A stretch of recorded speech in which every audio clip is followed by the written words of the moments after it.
ఇంకా పని ఏముండదనేసి door lock చేసుకొని నిద్రపోతాన్నా మా మేడం కాల్ చేసి కార్ అయితే స్టార్ట్ చేయమనింది. తీరా బయటకు వచ్చి చూస్తే దుమ్ము అయితే బీభత్సంగా వస్తుంది. టైం ఏమో అర్ధరాత్రి 12:30 అవుతుంది. మా మేడం కూతుర్ని మనవరాల్ని డ్రాప్ చేసి రావాలంట. బేస్తవారం శుక్రవారం వచ్చిందంటే వీళ్ళు నేనే డ్రాప్ చేయాలా. అత్తగారింటి నుంచి ఇక్కడికి వస్తారు. దింపేసి రిటర్న్ అయితే ఇంటికి వెళ్తున్నాను. వీళ్ళని డ్రాప్ చేసిన ఏరియా కల్లా అయితే రోడ్డే కనపడలేదు. వీడియో తీసుకుందామంటే వీళ్ళు కార్ లో ఉన్నారు.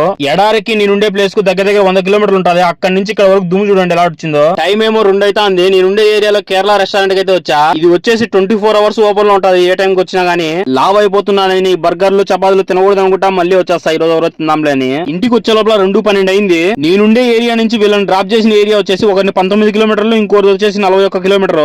నా రూమ్ లో గురకలు పెడతా నిద్రపోతాడు. ఇంకా నేను నిద్రపోయినట్టే. పొద్దున్నే లేస్తానే ఇంటి ముందర చూడండి దుమ్ము ఎట్లా వచ్చిందో. ఇంట్లోకి కూడా వచ్చేసింది. దుమ్ము నైట్ వచ్చింది కాబట్టి జరిపింది. అదే డే టైం వచ్చింటే డే అంతా మబ్బుగా కమ్మేసిందో. ఇదంతా క్లీన్ చేస్తానే మా బాస్ అయితే బయటకు వచ్చాడు. ఎక్కడికో బయటకు వెళ్తా అండి. కార్లు అయితే కడగద్దన్నాడు ఈ రోజు. రేపు పొద్దున్నే లేసి అన్ని కార్లు కడగాల్సిందే.